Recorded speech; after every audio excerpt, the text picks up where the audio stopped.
ಎಲ್ರಿಗೂ ನಮಸ್ಕಾರ. Peaceful path doctor Rajesh ಯೋಗ ಚಾನಲ್ಗೆ ಸ್ವಾಗತನ ಕೋರ್ತಾ, ಇವತ್ತು ಮಾನವ ತನ್ನ ಅತಿ ಆಸೆಯಿಂದ ನಿರ್ಮಿಸ್ತಕ್ಕಂತಹ ಒಂದು ನೈಸರ್ಗಿಕ ಸ್ಥಳವನ್ನು ತೋರಿಸ್ಬೇಕು ಅಂತ ಬಂದಿದ್ದೀನಿ.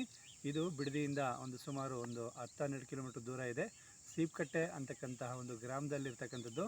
ಇಲ್ಲಿ ಮೈನಿಂಗ್ ನಡೆಯುತ್ತೆ, ಅಂದರೆ ಗಣಿಗಾರಿಕೆ ನಡೆಯುತ್ತೆ. ಆ ಗಣಿಗಾರಿಕೆಯಿಂದ ನಿರ್ಮಾಣವಾದಂತಹ ಪ್ರಾಕೃತಿಕ ಒಂದು ಜಲ ಉತ್ಪತ್ತಿಯಾಗಿರ್ತಕ್ಕಂಥದ್ದು.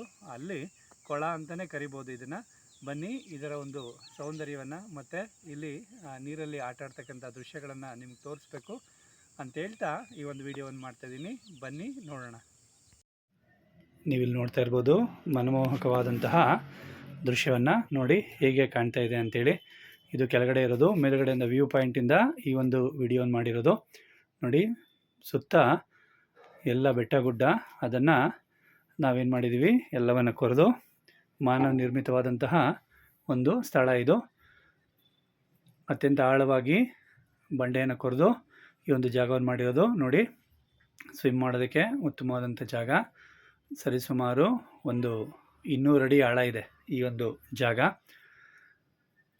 ಉತ್ತಮವಾದಂಥ ಪರಿಸರ, ಸುತ್ತಮುತ್ತ ಬೆಟ್ಟ ಗುಡ್ಡ ಇದೆ. ನೀರು ನೋಡಿ, ನೀರು ಕಲರು ನೀಲಿ ಆಕಾರದಲ್ಲಿರ್ತಕ್ಕಂಥದ್ದನ್ನು ನೀವಿಲ್ಲಿ ಗಮನಿಸ್ತಾ ಇದ್ದೀರಾ. ಅದರ ಮಧ್ಯದಲ್ಲಿ ಸ್ವಿಮ್ ಮಾಡ್ತಾ ಇರೋದು. ಪ್ರಶಾಂತವಾದಂತಹ ವಾತಾವರಣ.